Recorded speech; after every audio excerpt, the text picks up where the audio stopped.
Next up, at UFC 306, we have Edgar Chairez taking on Joshua Van. Joshua Van is stepping up on short notice here as Edgar's first opponent dropped. Edgar Chairez 11-5, 3-1-1 in his last 5. He's coming off that submission win over Daniel Lacerda. He's taking on Josh Van, 10-2 in his career, 4-1 in his last 5, coming off his first ever UFC loss. This will be a decent matchup because Edgar is a pretty well-rounded guy. He's got good striking offense. It's fast. It's in your face. Takedowns are decent. His BJJ is very good. He's nice and long. The real issue for him, though, is that he is hittable. His face turns into a punching bag. He's got a good enough chin that it doesn't matter entirely, right? He'll hang for it. He'll come forward. He'll throw long kicks. He'll bot you up.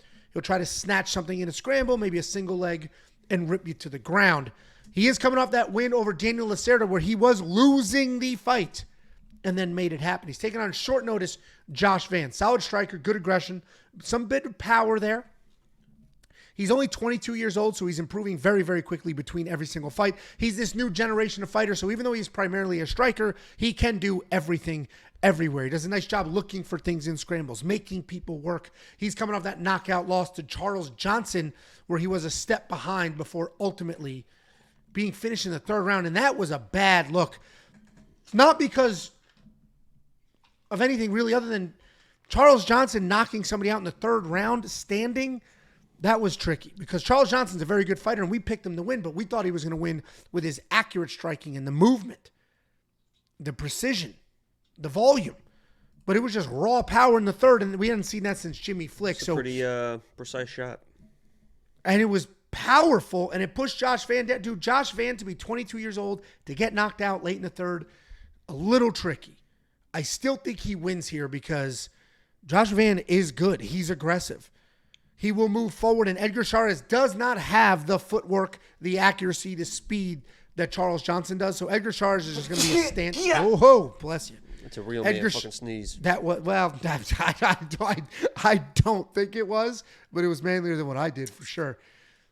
Edgar Chairez is just going to be just sort of a stationary target. Josh Van's going to take advantage of that. Josh Van is the pick. What do you think, Jakey boy? Yeah, I agree. Not a whole bunch to add there. Josh Van should just be the overall better fighter. I mean, he wants to go to the ground. He should be able to survive. If he wants to keep it standing, he should be the cleaner boxer. I do worry about, the young kid coming off a big KO loss. Is he going to come in a little bit hesitant?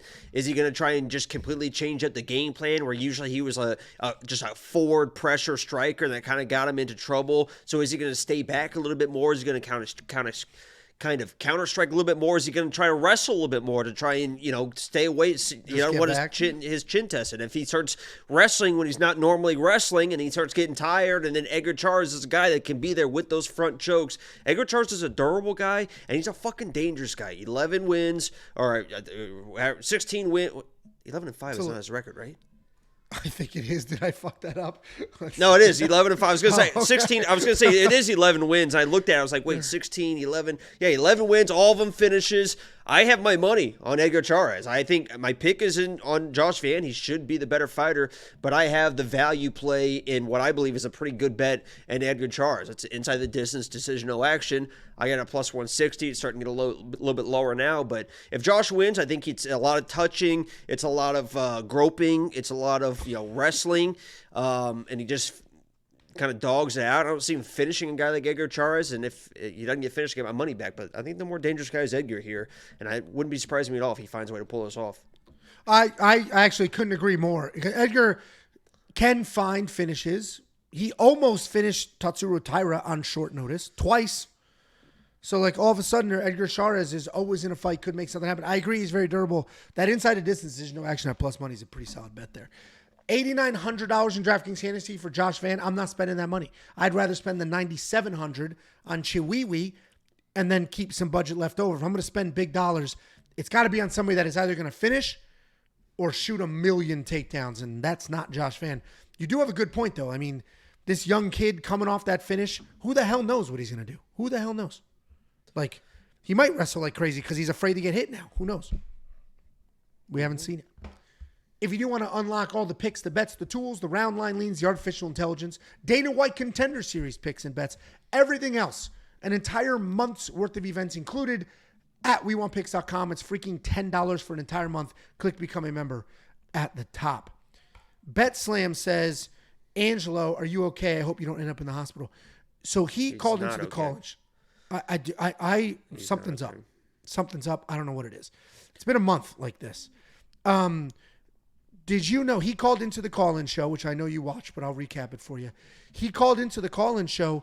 You know, BetSlam has like heart attacks constantly. Seems like a guy that probably would. I said, is it the alcohol?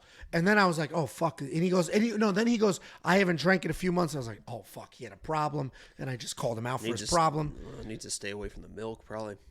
Well, he was like, no, I didn't have a problem. So thank God. Anyway, he literally called into the call-in show from outside the hospital. I was like, why are you at the hospital? He goes, I have spontaneous cardiac arrest. It's like, Jesus Christ, dude. What are we talking about? A pacemaker or whatever? Yeah, he's got a pacemaker, I guess.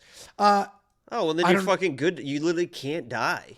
Yeah, he should be fine. Yeah, why the fuck are you going to the hospital for? And then and then you're back. Go back to work. Maybe they swapped the batteries out. The other person who called in was Gucci. I don't know if you saw my text message. Did you know Gucci was the Tiffany account? Did you see that? What was the?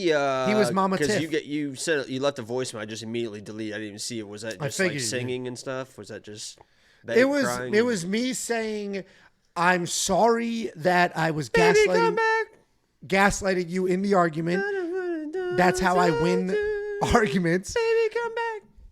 I did send that Indian dude on TikTok that goes, where are you? Like he does that whole, he goes from like deep Indian accent to that. I sent you that. I was like, that's me right now. Because he's like, oh, I'm so sorry. So I was like, all right. I sent a couple good ones, honestly. But Gucci called into the call-in show and legit was like, hey, I was Mama Tiff. I was like, dude, that was you? He's like, yeah, I stopped only because you said it was getting too real. I was like, it was getting too real because you were like thanking people for their support and shit. Like it was hilarious when it was a troll job. But then when you were like thanking people for supporting my journey, like, yeah, it was too real. So I thought all of it was funny. No, that stuff I was like, because if I knew it was Gucci, like I trust him. But like, I don't know who this is. So I'm like, motherfucker's out here pretending to be my wife. Thanking people for AIDS support. All of a sudden you're going to roll over in bed. He's going to be laying there. Mama Tiff here. That revelation was incredible. And he was just sitting on that. He should have never said it. He also was uncle. I think he was my dad or my uncle too. We had like 5 spam accounts. So